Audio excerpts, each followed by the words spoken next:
Netcasts you love. From people you trust. This is Twit. Bandwidth for Ham Nation is provided by CashFly at CACHEFLY.com. This episode of Ham Nation is brought to you by DX Engineering. DX Engineering offers practically everything you need to outfit your shack, plus the fastest shipping in the industry. In-stock items ship the same day, Monday through Friday until 10 p.m. Eastern. For more information, visit dxengineering.com/hamnation and by ICOM. For more information, visit icomamerica.com/hamnation.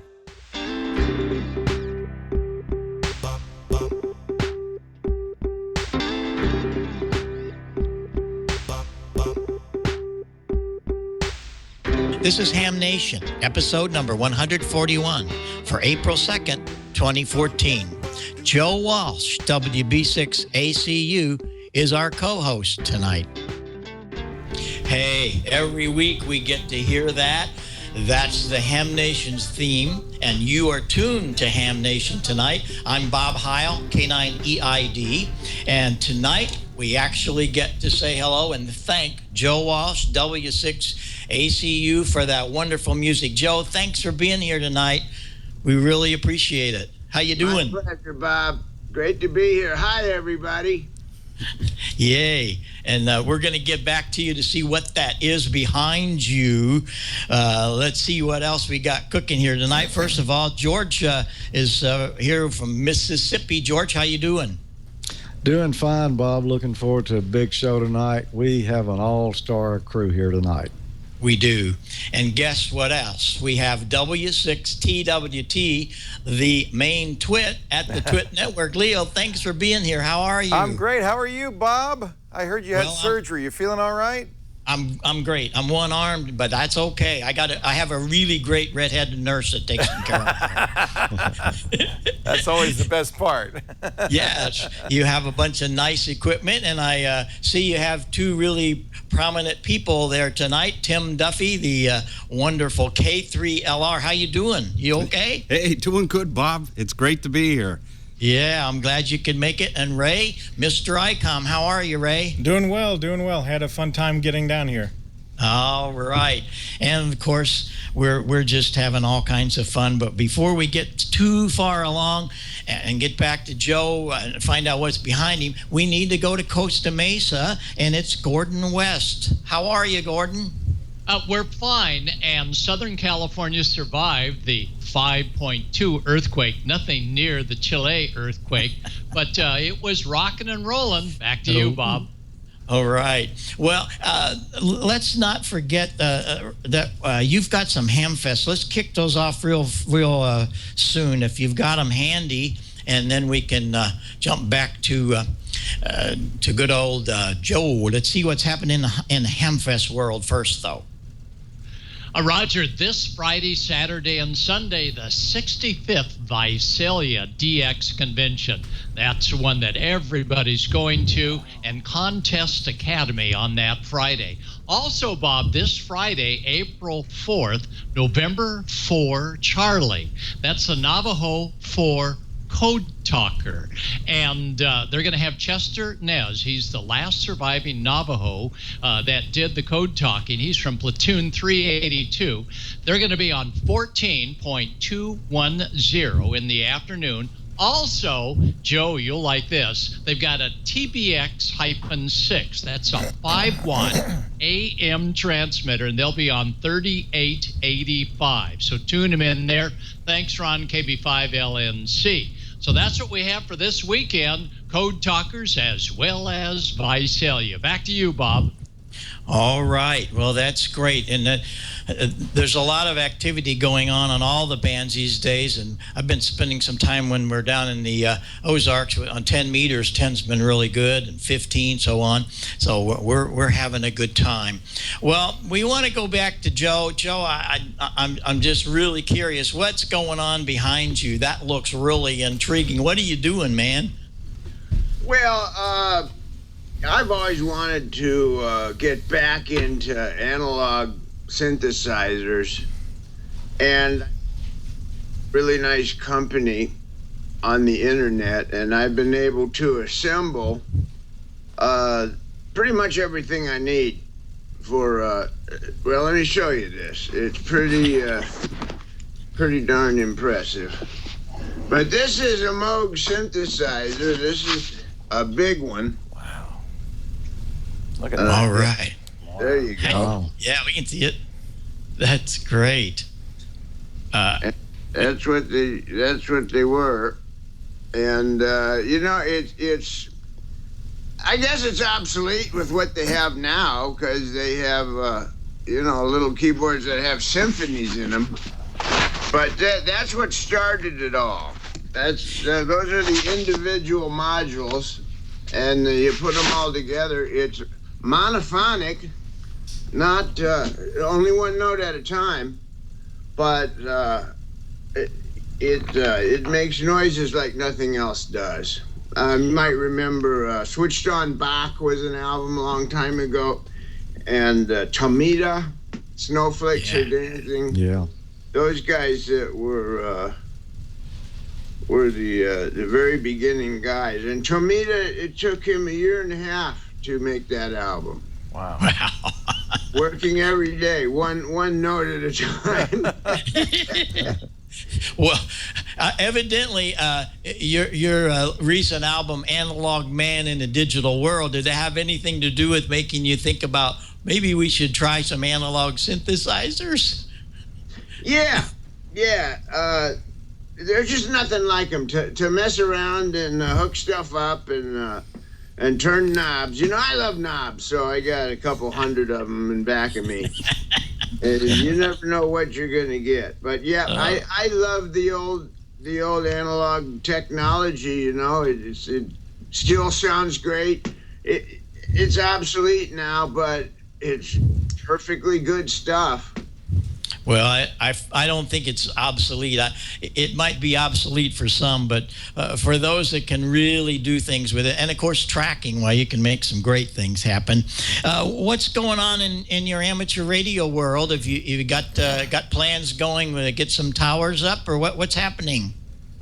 Yeah, I've been waiting to put a big tower up, but we're going to finally do construction here on our house, and we're moving to another place.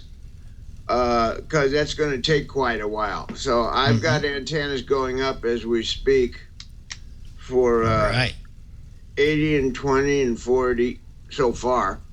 I'd like to get back on the air. I haven't been on the air in a long time. The Eagles are just having a really good year. Yeah. And I've either been on stage or asleep, pretty much. I hear you. Well, we really enjoy the new tour, man. The history of the Eagles is great, and your guitar work is still just stupendous, Joe. And we're glad to have you spend a few minutes here on the show tonight. I want to do a couple of things before we kick over. Let's see, Leo. Yeah. Have you been keeping up with anything that Joe's doing with his Analog Man album? I love that. It's somebody in the chat room just mentioned, I think it was KF5ATH, said, we all have analog ears, so really analog music is fine, just fine. I would love to hear that Moog. I was a big fan of Wendy Carlos Williams and Switched On Bach and Tomita and Tangerine Dream and Rick Wakeman, all the people who use those great analog synthesizers, and it is a unique sound. So I can't wait. Are you going to make a record with that, Joe? Well, I think I'm going to embellish. I think I'm going to start using it on songs and stuff. They're great for bass lines and stuff. I don't know if I'll make a record like Tomita did, but you don't have a whole record would take quite a while. We don't have the time. yeah, but I can sneak stuff onto new songs that I'm writing. Sweeten it. And these things you can write music. It comes out totally different than if you're on a guitar or a piano or something. Does it? You said it's one note at a time, so it doesn't do chording. It's. Can you make chords with it? Yeah, but it won't. It won't change like it should in the scale. It is a monophonic. That means you have an oscillator that you turn on and off, and that plays one note. Now, you can have a bunch of oscillators and add overtones and stuff. Got it. But no, we call that polyphonic, is when you can play chords like on the piano. And the early Moog stuff was just monophonic. Basically, the keyboard turns it on and off and tells it what frequency to play. And that's how it all started. Do you record? You must record digitally now, though. Yeah, everybody does. Yeah. Everybody does. It's different. It's really affected the music. I'm not sure for the better. And people record differently, and I'm not sure I like it. I don't know if you're familiar with what Neil Young's doing with the Pono music player, the idea of being able to play back. It's still digital, but music that is 192 kilohertz instead of 44.1. What do you think of that? I think it's great. I really do. Neil's been working on that for a long time, and it's quite feasible, and I hope it takes off for him. What bit rate do you typically record at when you record?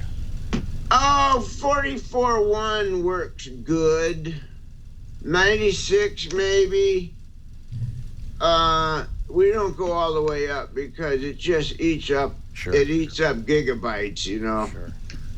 Up at 192. But 44.1, 24-bit is pretty good.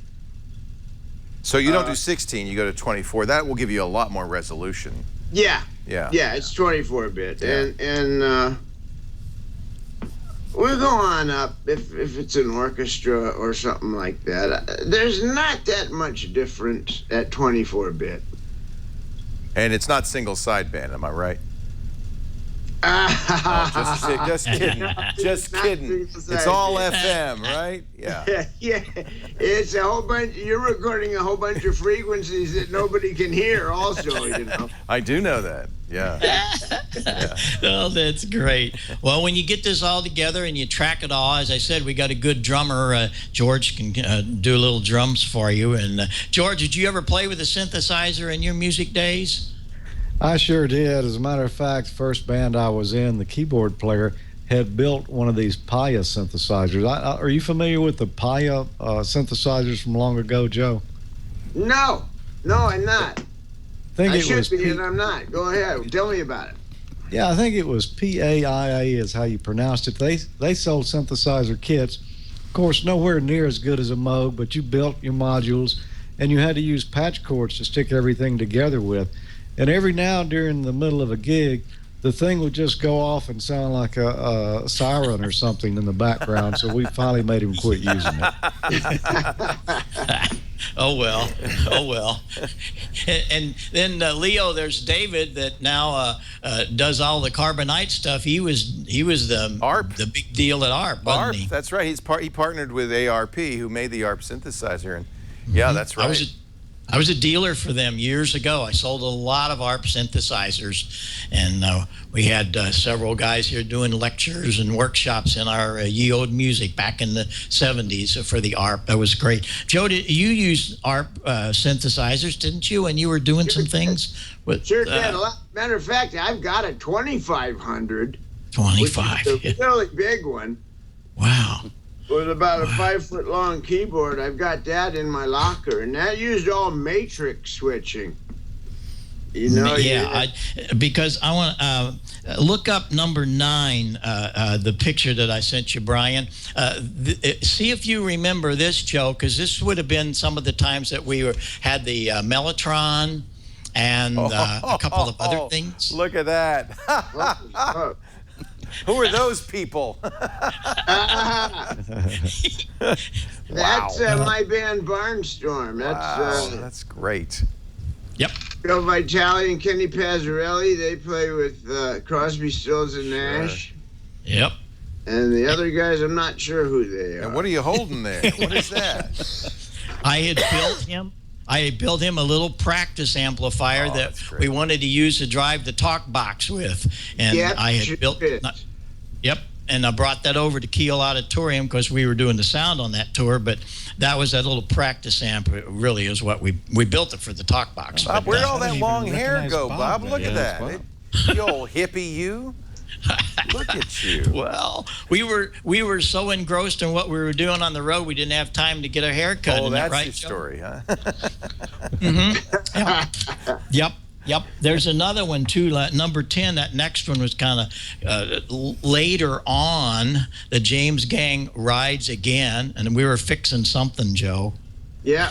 Is that a soldering iron in your hand there? Yeah, of course. And I like the one number 11. This was kind of fun. Joe, you might not even known about this. You remember you had a gig, it was in Long Beach, and you had that new high-watt amplifier? Mm-hmm. And about 10 minutes before showtime, after everything was done, Mark come running out to me, and he says, the amp doesn't work. And so I real quick took the amp out, and the fuse holder was all messed up in it for something. So I took a piece of wire, actually I think it was solder, and just shorted it together, plugged it back, and you did the whole show. I don't know if you ever knew that happened or not, but that's what we do in rock and roll stages, as you know. Yeah, I did. They never secured the fuse holder, and eventually it just fell out. That's right. And that's all I had as a tool to fix the darn thing, and we didn't have time to go out in the truck. So everybody, this is rock and roll at its best. And it's just, that's what kept us going, wasn't it, Joe? Is the ham radio in us that would make things happen. It's a lot different today. Yeah, it sure is. Everything is so pristine, but we loved all those days. Number 6, we'll go on to a couple more pictures while we're here. Number 6 is kind of neat. This is that wonderful 7800 on AM. We worked the contest. We were trying to figure it out. But we had fun, didn't we? It was good. Yeah, it was good. And I like number 3. We were just doing that cold. There was no manual. Oh, there's my stuff. Is that nice or what? Wow, yeah. That's a great station. What was that? 500? Is that a Johnson 500? Yes, it is. Yeah. And an SX88. Beautiful stuff. Oh, we have pictures galore, but I just thought I'd show everybody a few things that goes on in your life and ours together. We've had so much fun together, and a lot more coming, that's for sure. And I look forward to getting some things on the air with you. That'll be fun. Everybody can get to hear your big signal out of there. That's going to be super duper. Tim, have you got anything that you need to secure with Joe before we get Val in here? You guys been watching all this. You got the card from that event. That's kind of special. It is very special, and of course, I got that from you here a few months back when you visited DX Engineering headquarters, which is in Talmadge, Ohio, which is close to Kent State. Talmadge. Yeah, you know where Talmadge is, Joe. Yeah, there's a big traffic circle there with the Dunkin' Donuts. That's right. I go through that traffic circle every day. I do too, every night. What about Kent State, Joe? That brings back some memories, right? Yeah, I went to Kent State in 1966 to about 1971. Still a junior in good standing. No, you're a PhD, Joe. You got a doctorate. Yeah. Don't give me that. Well, eventually they gave me an honorary degree, so that's okay. That's okay. But Kent State was a great place then. It was a great place. Live music, a lot of live music, and everybody came, and that's where I put in my 10,000 hours, actually, playing in a club there. 3 sets a night, about 4 nights a week. Wow. You earned your stripes, Joe. Yeah. Yep. Oh, man. Those were great days on the road. And to me, the best part was seeing Barnstorm come together, Joe. That was really a wonderful thing, because you put that band together the way you wanted it, and we put the gear and you still have a lot of that. You've got the Mellotron and some of that. Yes, I do. Yeah. Yes, I do. It's a bad habit of not throwing anything away. Hams don't do that. We don't throw anything away because you never know when you're going to need them. No, I just can't stand the thought of anybody else having it. I don't really want it, but I've just got so much stuff now. Joe, do you still have the voice box that Bob made for you way back when? Yeah, I do. You do? I sure do. I sure do. You should see it. It's all taped up and stuff. It doesn't smell very good at this point, but it still works. Wow, that's great. That's a piece of history. Isn't one of them, Bob, in the Hall of Fame? I think it is. Mm-hmm. Yep, the very first one, the prototype that we built was out of fiberglass, and Joe signed it, and it's on display in the Rock Hall. We're very honored by that display, and Joe still keeps it going. There's a lot. We could do a whole show on the talk box. I was just reading the other day, Joe, about W6UK. Alvino Ray was the guy that really put that together. Back in 1939, and I was reading the story about him the other day. I used to work him on 20 meters. He and Roy Neal would get on in the morning. And interestingly enough, for a lot of the viewers, there's a band called Arcadia Fire, and those are the grandsons of Alvino Ray, W6UK. Of course, he's a side. Arcade Fire is Alvino Ray's grandson? Yes, sir. Yes, sir. And if you pay close attention, whenever they appear on their backdrop, they have a couple of QSL cards of W6UK. Oh, really? That is awesome. Yeah. Well, that's a piece of trivia there. Yeah. They're a great band. Did you know about that, Joe? No, not at all. Yeah, those kids are grandsons. And then it went to Pete Drake, and I think it was actually Pete's rig maybe that you did the recording of Rocky Mountain, wasn't it? Yeah, it was. Pete Drake had a song called Forever. Forever? The pedal steel player, and I think it was about 1950. Yeah, 54 or 55, something like that. And then it got put in his garage for a long time. Yeah. But I used Pete Drake's. That didn't smell very good either. And then we were putting Barnstorm together, and Krinkle said, "What are we going to do for live?" So you and I grabbed a big old 250-watt JBL driver, built a high-pass filter, put it in a paper sack. If you remember, we didn't have anything to put it in. Yeah. Looked like a wine bottle sitting underneath your stand, and the hole was. But guess what? It worked. Worked great.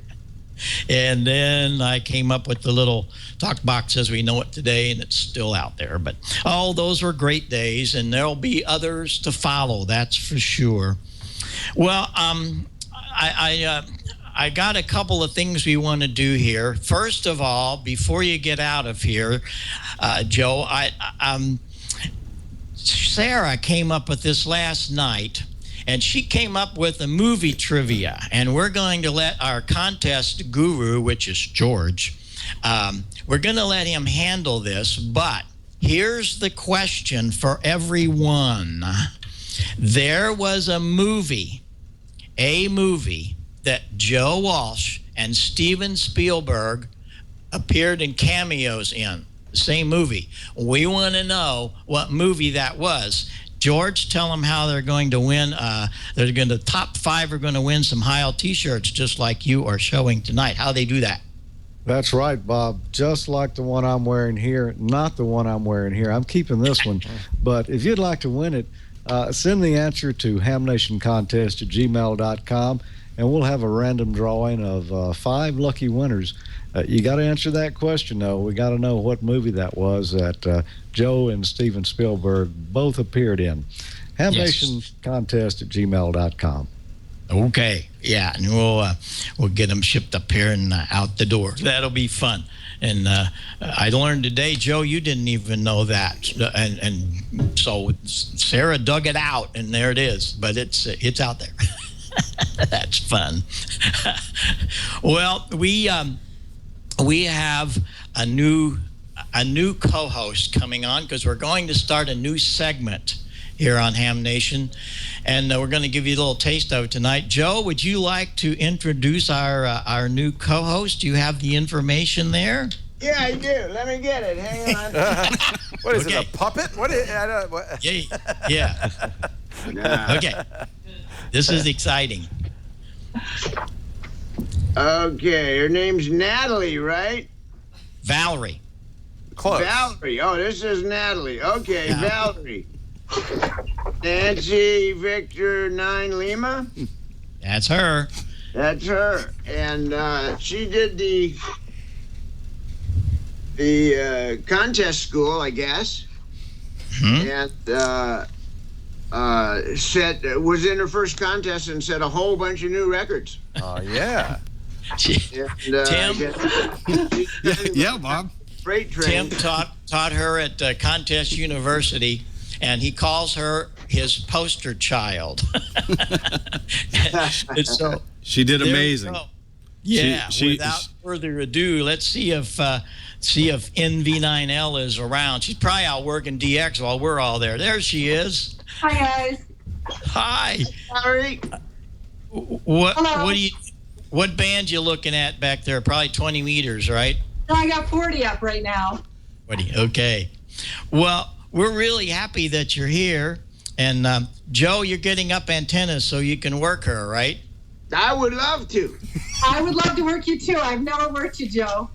All right, well, we'll do that. We'll do that. You just stay on Bob. Bother Bob, and you'll work me, I promise. Yeah, that's going to be great. Well, we really appreciate you taking the time, Joe. Valerie's going to get in with some stuff here with Tim in a minute, and so I know what you got cooking. You want to get back there and see what other kind of sounds you can get. Yeah. So thanks very much, Joe, for spending time with us tonight. We wish you all the success while you travel Europe, and we'll stay. Maybe I'd take your iPad with you and check in some night on you know where we are and how to get here. So we'd love to have you. Yeah, Of course. I should. I should be on more often. I just want to congratulate the show. Been around, I think, a lot longer than any of us thought it would. Certainly me. And still going strong. Hi to everybody. Hi to you, Leo. Nice to see you, Joe. Thanks for riding shotgun on it. Thanks for that great theme song, man. That thing rocks. Yeah, that was pretty good. That was pretty good. I want some that vocoder or that talker on there though. I want a little wah wah wah. Wah, wah. And maybe a little Moog too while you're at it. Yeah. Sweeten it up. The next theme song will be Moog. Awesome. There you go. Made for CW. That Moog was made for it. That's right. You guys rock on, and I'll be on again and chat some more. It's great to be on, and hi Ray and hi Gordy and all of that, and we'll see you 7-3s. Okay, 73, Joe. Thanks a lot for spending some time with us. Leo, you'll look great tonight. I'm glad that you can make it and get to speak with Joe a little bit. We tuned up to 14,267 over there, so there you go. As soon as we get an antenna, I'm ready. Okay. Thank you, Bob. You guys do a great job. It's really great to see you. And to see Ray and Tim there. And Ray, thank you for the great gear. Boy, we love our ICOM gear here. Thank you so much. We just need to get it where we can use it again. Yep. Yeah. We'll come up with something. Well, thanks a lot for being with us, and we'll talk to you again real soon, Leo. You take care and have fun. Bob. 7-3. Okay. Well, Tim, I want to pass this on to you and let you and Valerie kick around what Contest University is all about, and let's hear a little bit more about what Valerie's got cooking. I know she's got a lot on her plate, and she's going to be our new host for a new segment of Contest and DXing, and she's the gal to do it. So, Tim, why don't you have a little session with Val for a little bit? We're just very excited about this, Bob. I think all of the Ham Nation viewers should be very excited about this new segment that Val is going to do. You couldn't have picked a better person to really take a hold of DXing and contesting and bring it to Ham Nation. And a lot of the new people that are getting started in amateur radio, Valerie will do a tremendous job just introing a lot of new faces And a few years back, when Valerie came to Contest University the first time, she was all bright-eyed and said, hey, I want to learn as much as I can learn, as fast as I can learn it. And I said, Val, you have come to the right place. So, Val, welcome to Ham Nation. Well, thanks, guys. You know, I'm really excited because my favorite aspect of the hobby is DXing and contesting. And I may not be the best contester or DXer out there. I've only been doing it a few years, but I definitely have enough enthusiasm to take this by the horns and run with it. So I'm really excited. Thanks a lot. And Val, most recently, in fact, at DX Engineering, we worked very close with you during the FT-5ZM just massive DXpedition that went on here a few weeks ago. Why don't you tell the viewers a little bit about being a pilot, the North American pilot? I mean, that's a prestigious job. Yeah, this was my third time being a pilot. This was my second time being the lead pilot. What a pilot is it's basically the communication hub between the operators around the world and the DXpedition team or team leaders. So I would send them daily reports from the other pilots from around the world on other continents that we had, and give them information that would be pertinent to operating. Maybe they're on a frequency that nobody in Europe can hear them on because there's some radar running 24/7 on that frequency, and so we get them to move. Or I'll send them Dow Jones reports, or I subscribe to a tsunami warning system to let them know, and have other pilots around the country set up to get texts on that should something happen and we need to get a hold of them. So it's just a communication thing. But I definitely learned a lot by being a pilot. So it was definitely worth it. Anybody who wants to eventually get to the other side of the pileup, that's a good place to start because you really do learn a lot. And you're very plugged into social media. I mean, you're very active on Facebook, and a lot of amateur radio events get publicized, and the time that those events go on are shared on Facebook and on Google Plus, and of course Twitter, and you're very active there. So I think that you bring that to this to Ham Nation as well. So that's very cool. Tell us, you've been out to Field Day and had fun at Field Day, right? Oh, absolutely. I mean, that was probably my first time working a pileup. Not quite like a DXpedition pileup, but it was a little pileup. And that's sort of my first taste of contesting. But really, it wasn't until I went to W9DXEC where I met some contesters, and they sort of talked me into starting off with a small contest. So my first contest was California QSO Party. I won my event. I was the only entry in my category, but I won my category. I was the YL out of state low power. But then I went to Contest U, and really, if anybody's even thinking about getting into contesting, I suggest you go to Dayton a day early and do Contest U on Thursday. I'm doing it this Thursday again. I'm always going to learn something new. And it's also a who's who of it, contesting. It's a great social event as well. So there's a lot of folks that are hearing the word contester or contesting for the first time, just taking a look at the chat room. And so what do you think is the big draw? What is so fun about contesting for you, Val? Well, I know the real rate is when you're running a pileup and you're running on a frequency. You have your own frequency and you're calling CQ and everybody's coming to you. But there's also a fun aspect with searching and pouncing when you go work all these other people who are running a frequency. It's almost like a video game, especially when you have the right software up and you have the band plan up and you just click on it and your radio goes right to it and you work that guy and you click it and you try and turn all your blue guys and red guys or yellow guys gray, and it's actually like a video game, and it's a lot of fun. And the first time I really got hooked was when I did CQ Worldwide Sideband. I just did 10 meters low power so I could sleep at night, and I worked 88 countries in one weekend, so that's kind of when I really got hooked. So tell us about your station, Val. I mean, you don't have towers all over the place, right? No, it's very modest. I mean, I just got this for my birthday, but prior to this, I was using a 706 Mark II-G with a wire, and then I got a beam. I have a 3-element beam on my roof. It's 45 feet up, nothing spectacular. I was always doing low power because I do have amps, but they only put out a 400 or 500 watts. So I know if I go high power, I'm going to be trying to compete with people putting out 1,500 watts. So it's really not apples to apples. So I just do a low power category, and I've made really good showings a lot of the times just doing low power. I did just break the 9-land record this last one, and I may have a USA record. Me and K1ZO at a little horse race there, so it's anxious to see the results. We were very close in this last CQ Worldwide Sideband, 10-meter low power. That was it, and a very, very modest station. So are you a member of some of the local clubs and maybe even a contest club? Yeah, I am a member of the GMDXA. That's where I first started, and I got into DXing. And when I went to the W9DXCC, which is a DX convention in the 9-land area, but it's open to everybody. And that's where I first met contesters, and I joined the Society of Midwest Contesters. My dues are $10 a year. You can't beat it, and the advice I got is priceless. I'll send an email out to the Reflector, and I usually have 20 responses within 5 minutes.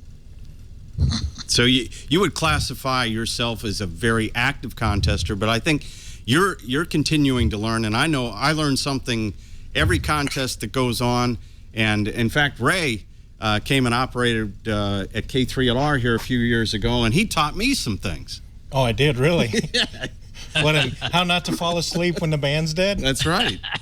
Yeah, you were making QSOs all night long on 20 meters, and it's part of that butt in the chair. That butt in the chair is what matters. Yeah, and George and the guys that do 10 meters for you, they're the ones that I learned from, and they said, just put a signal there. There's possibly going to be somebody there, or who knows when a weird band opening will come up. So keeping that butt in the chair and keep calling CQ. Yeah, and that's the most interesting thing. There are so many things to do in the amateur radio hobby, and it's tough for a show like Ham Nation to cover everything. But, you know, when you turn on the radio on a given weekend, any weekend, there is a contest going on. Maybe it's the New Hampshire QSO party.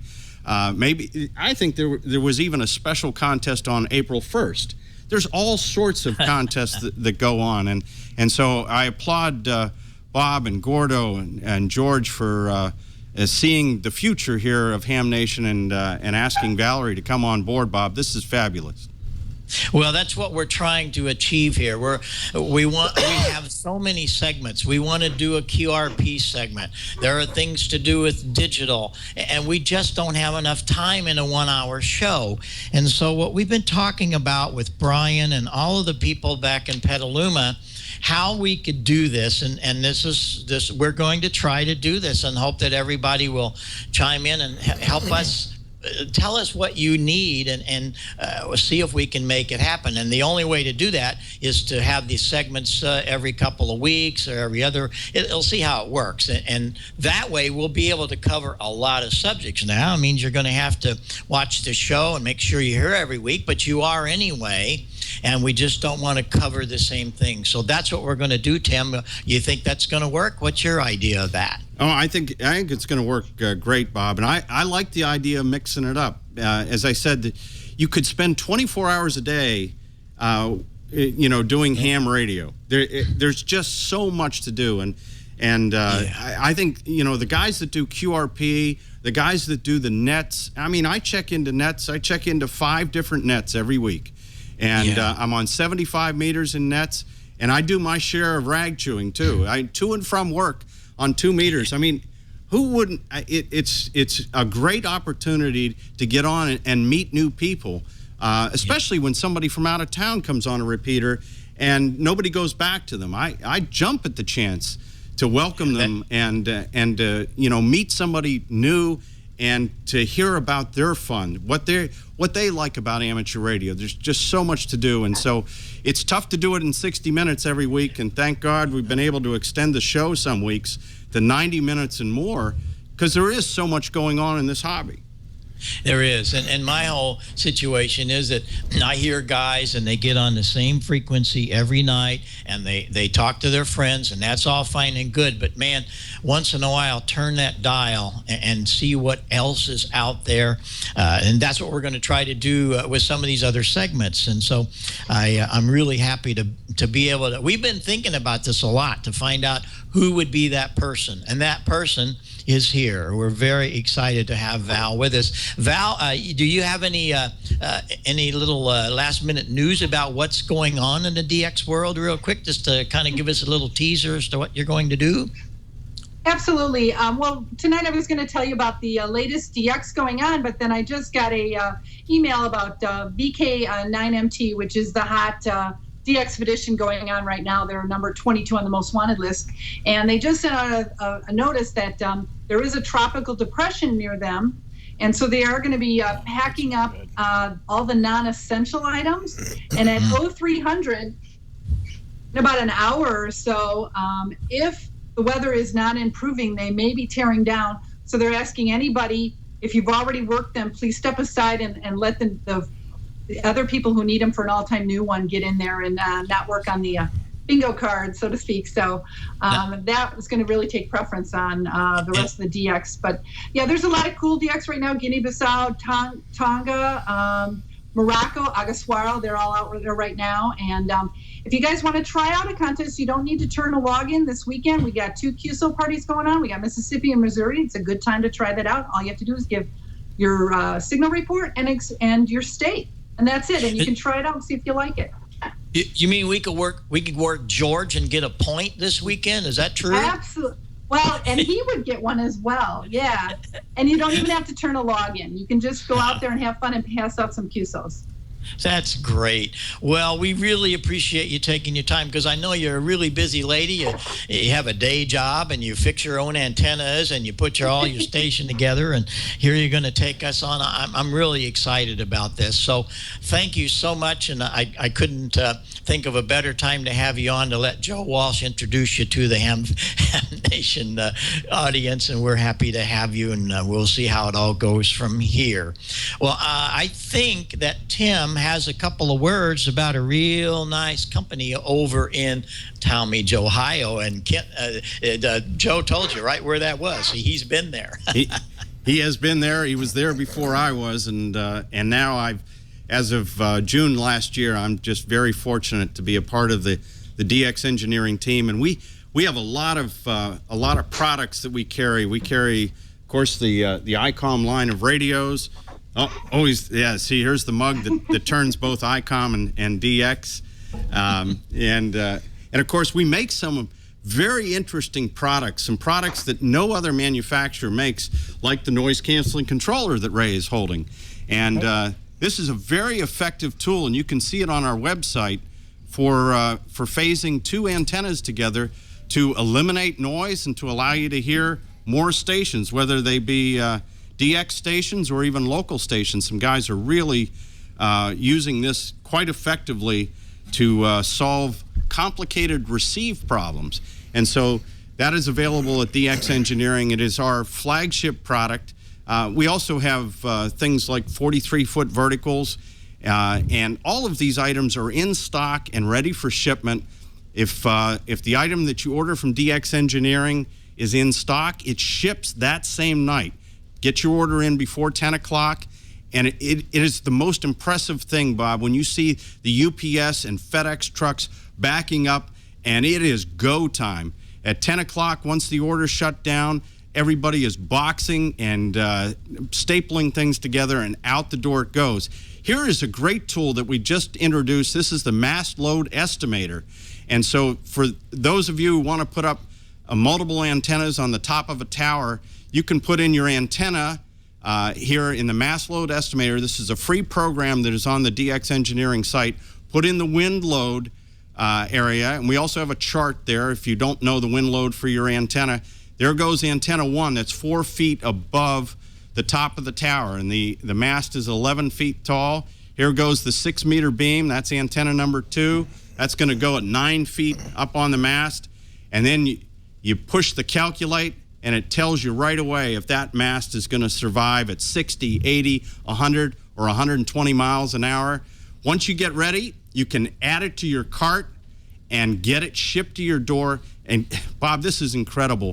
For $107, it ships anywhere in the lower 48 states. And so this particular cart had more in it than just the mast. Here we are. Here's a mast getting ready to go out the door.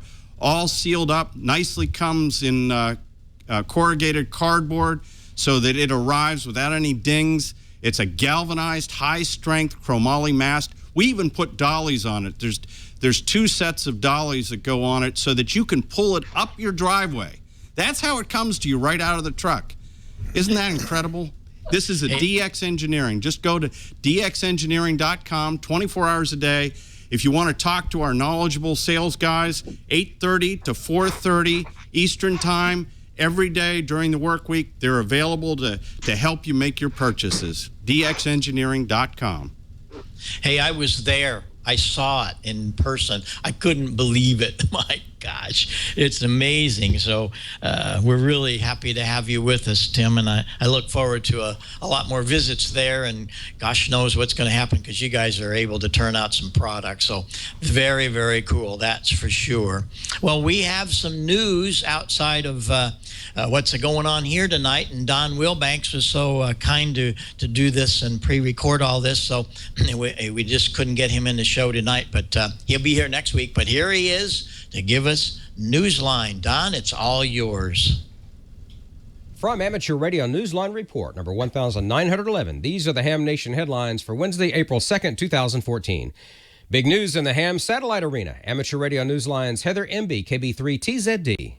Ham radio will have its own geostationary transponders on orbit by the end of 2016. This thanks to approval of a concept from the Qatar Amateur Radio Society to include a pair Phase 4 amateur transponders, part of the Qatar Satellite Company's new SHELSAT-2 communications satellite. Peter Guelzo, DB2OS, is the president of AMSAT Germany. He says that Qatar's SHELSAT-2 will carry a 250 kHz wide linear transponder intended for conventional analog operations such as CW and SSB. Also on board will be an 8 MHz wide transponder to be used for experimental digital modulation schemes and digital amateur television. Precise operating frequencies remain to be finalized, but the uplinks will be in the 2.4 to 2.45 GHz and the downlinks in the 10.45 to 10.5 GHz amateur satellite service allocations. Both of the transponders will be feeding broad beam antennas to provide coverage of about 1/3 of the Earth's surface. This equates to Europe, Africa, along with parts of South America and Asia. Because of its orbital position and the antenna beam width, it will not provide service to Central and North America. Precise operational plans will be finalized over the coming months, but it is anticipated that only quite simple ground station equipment will be required to hold QSOs via the transponders on board the soon-to-be orbited geostationary satellite.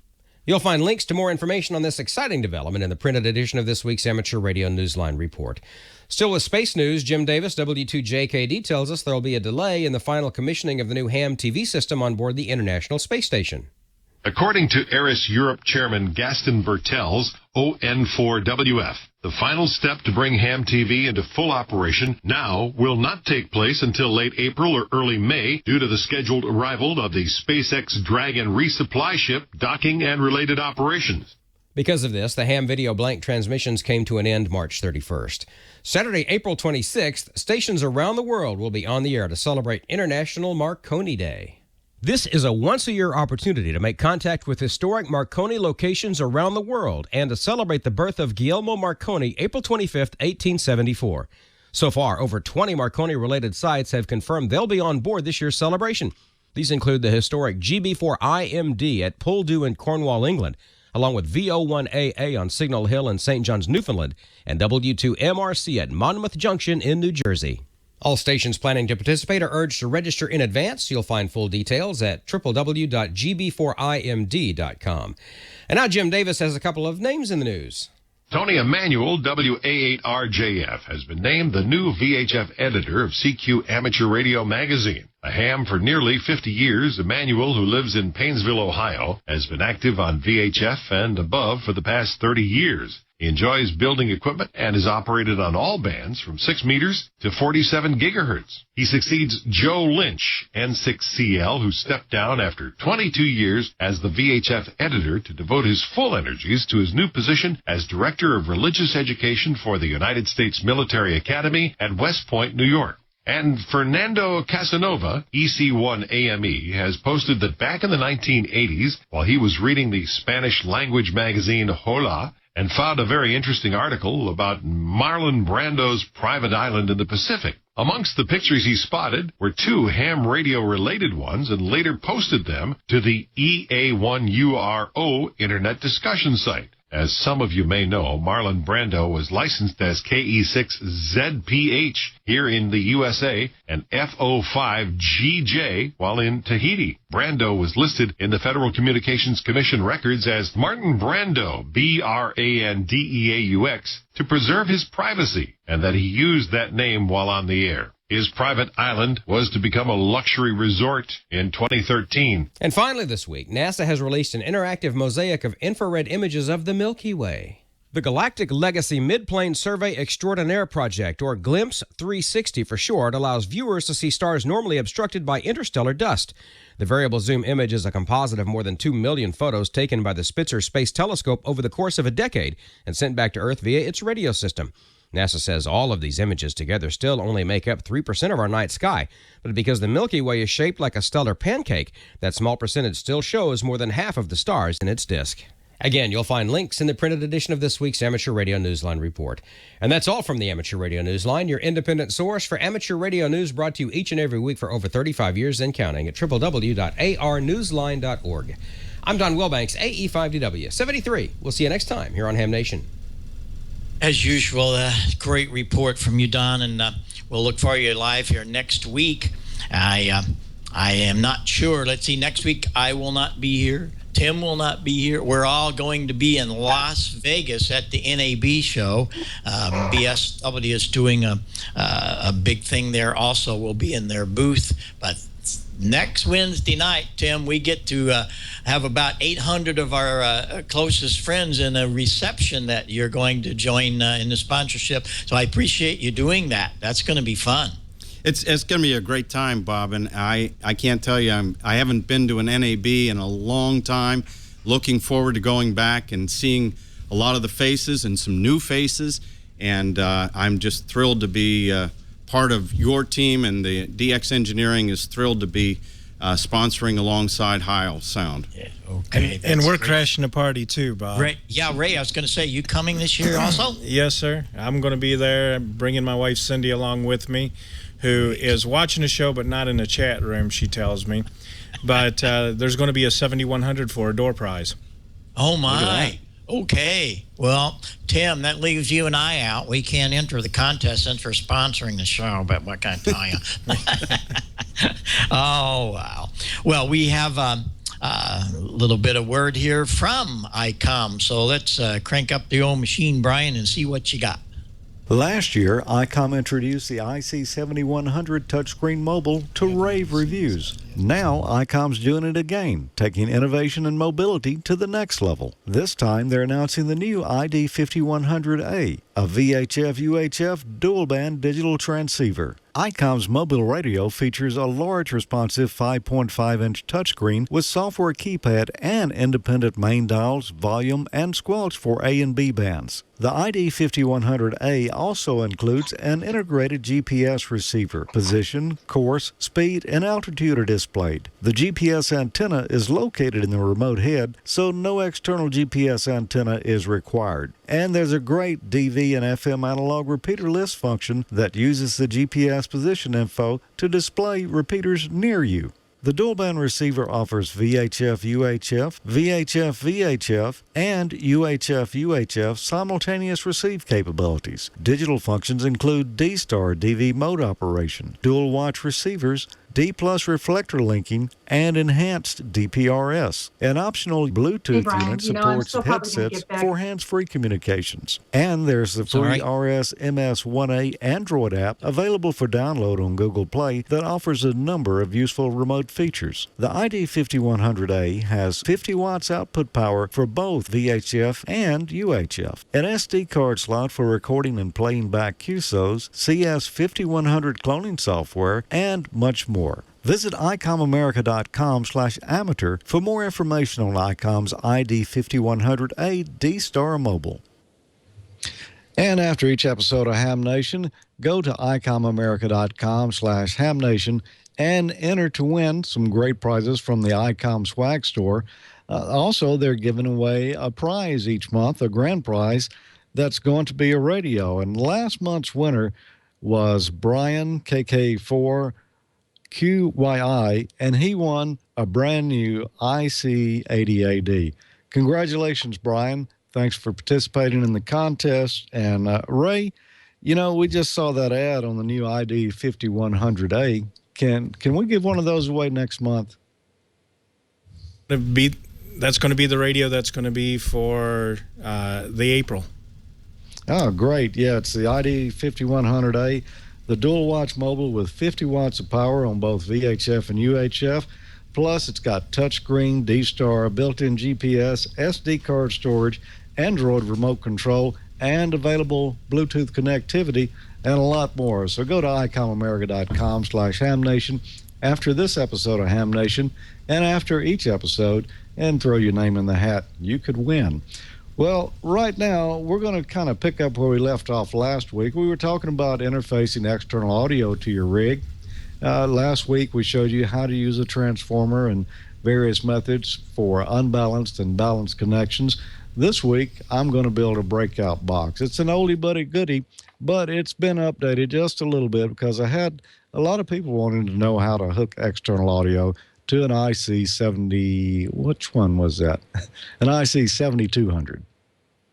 Most rigs have DIN connectors on the rear that are used for connecting external equipment.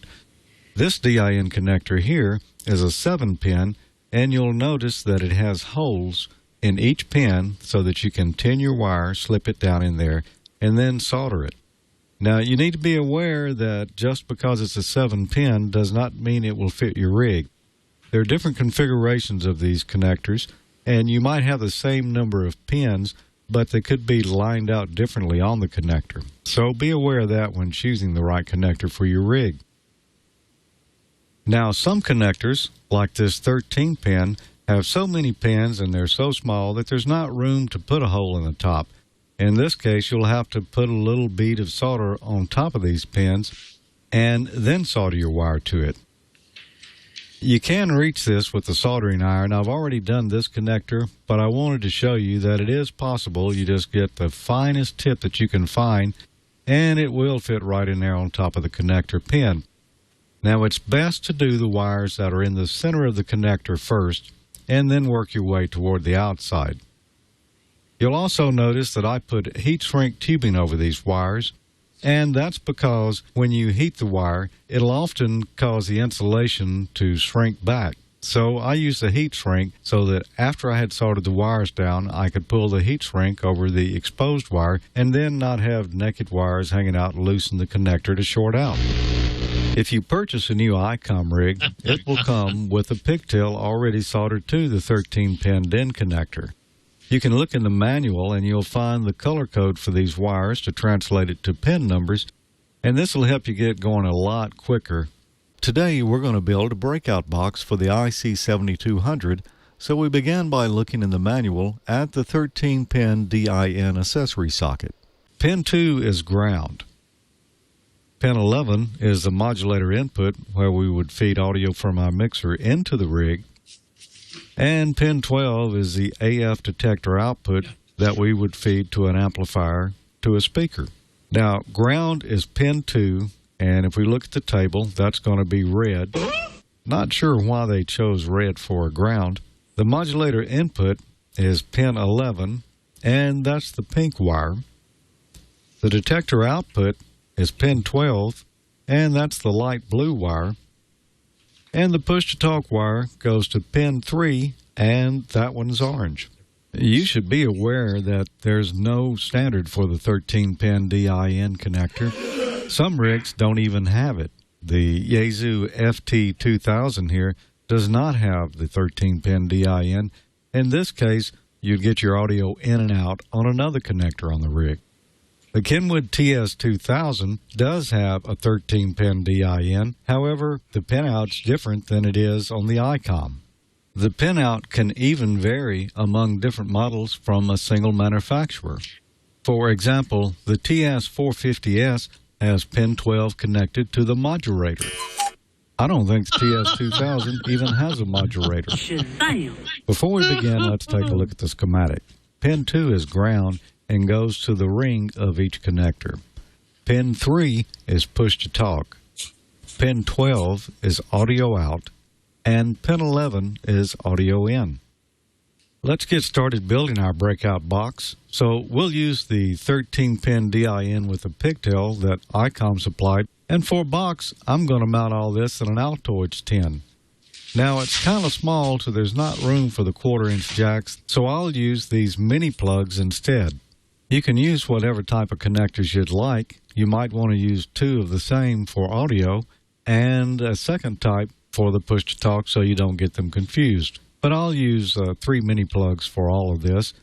First, we'll decide where we're going to mount our connectors, and I think I'll put them down the side here. And we'll run our cable in the end of it. Let's mark the spots on the box where we want to punch holes.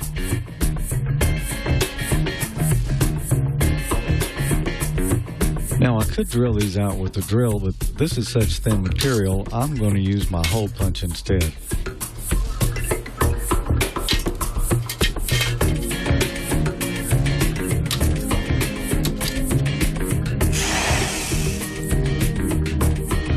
Now we'll prepare our connectors by tinning each terminal. I had originally planned to use a grommet around this wire where it goes through the hole to keep it from cutting through the insulation. However, the grommet is going to be too big to fit in the box and the lid close at the same time. So instead, I'll put 2 or 3 layers of heat shrink tubing around the jacket of the cable to protect it. The ground terminals of the connectors are all common, so we'll tin a piece of wire and use that as a bus to connect them together.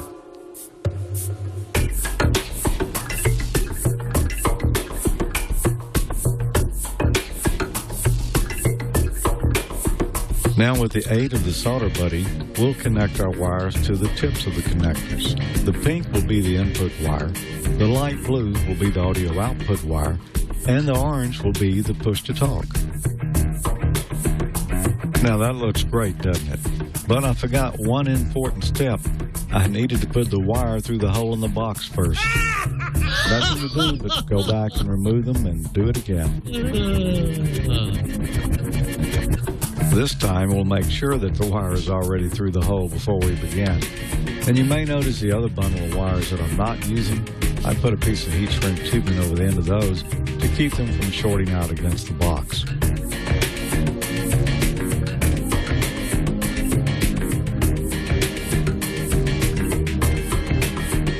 Now that we've got all the connections made, we can mount the jacks inside the box. To keep our cable from pulling out of the box, we'll put a tie wrap on the inside and tighten it down real tight. Everything fit together nicely. Now, to prevent the wire from twisting, we could take a little hot glue or other good glue and put on the inside here next to the cable to keep it from spinning.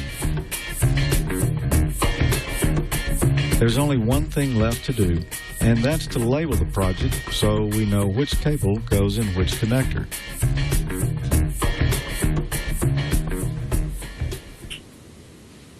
So there you have it, the rig interface breakout box. Now just connect a single pole, single throw switch to the push-to-talk connector, the output of your mixer into the in jack on the box, and the out jack of the box to another input on a mixer or to a set of powered speakers. There you go. It's not that difficult to do, and I'd encourage you to use the accessory port in the rear of your rig, particularly if you're going to be hooking up an external mixer or preamp or something like that for your microphone. You don't want to use the microphone connector on the rig because you're just going to overdrive it. And this way you're also bypassing the mic preamp in the rig and getting your audio the most direct method you can to the modulator. Now last week I asked a question, what is the most popular connector used for balanced audio? And I got an answer from Kirk King, KF5UNO, and he said the most popular balanced audio connector is an XLR connector. So congratulations, Kirk. You're going to win this MFJ VHF UHF telescoping antenna with a B and C connector on the rear. It's VHF or UHF, probably would do 222. You just pull it out to the right wavelength for the band that you're on. And as we mentioned a little earlier, next week we're going to give away some of these Howl Sound t-shirts. If you'd like to win one of those, we're giving away 5 of them. Then send your answer to hamnationcontest@gmail.com and tell me, what movie did both Joe Walsh and Steven Spielberg have cameo appearances in? hamnationcontest@gmail.com, and you could win. And Bob, I'm going to turn it back to you. All right. Well, that was great. And there was a question in the chat room earlier tonight about how to do that. And there's your answer. You make a breakout box and you can plug various things into that. It's easy to do, and there's the answer. So can't get it to you any quicker. Val, are you still with us, or are you overworking something on 40 meters? What's happening there? No, I got the net here on 20 right now, but I'm not talking to anybody on there right now. But I'll probably check in when the show's over. Okay, well, we'll look for you there. Thanks very much for being here. Next week, Cheryl will be back with the chat room. Don will be back live. That's how we're going to do this. We're going to try to add more segments, but we'll have to rotate them a little bit because there's so much to cover in amateur radio, and we're trying to put it all together right here on Ham Nation. We thank Leo for giving us the bandwidth. Brian, you're stellar, making it all happen. We make it so hard for you to do, but we're going to try to make it a little easier. Gordo, what's the final word from Costa Mesa? Everything about to shut down, and you're headed for the 40-meter afternet, I betcha. Actually, Bob, we don't have Gordo on right now. Gordo not here? No. Okay. No. Well, he is. I know he's on 40 meters. Then we've got Cheryl will be on her normal 3847, 7268. And Val and all the other gang, K1LTJ and Mike and all of them will be there. So the Afternet frequencies are busy, and it makes it so much fun. George, you have the Dewdrop and all of the other frequencies there for D-Star? Yeah, Echo Link is going to be on Star, Dewdrop in Star, node number 355800. And the D-Star net's back in full swing now on Reflector 14, Module C. And I'm going to try to make all these nets after the show tonight. Okay. Well, I won't be there because all of my equipment's 300 miles west. So we'll be listening around on some of the internet's receivers, but sorry, we'll miss all of you. Well, it's been so much fun bringing Joe with you to you tonight. He's really looking forward to coming back more, and you see where his heart is in building things, and we're very excited to have Joe as a good part of Ham Nation and everybody else that spends so much time to put this together. We thank you for being there. And please share with all your friends. You can go listen to the replay. And I bet the replays are going to be busy this next week. Just put Ham Nation into Google. That's all you have to do. Ham Nation. And when it comes up, you'll see all the programs, the past programs, over on the left side. This program will be probably tomorrow night. We'll have it up. The replays will be ready. But you can see all of them. And then on Wednesday night, you hit the watch live and you get to see us live. Thanks very much to everybody who are out there watching. We'll see you on the Afternets and next week right here on Ham Nation. 73 for now from K9EID. Bye-bye for now. 73.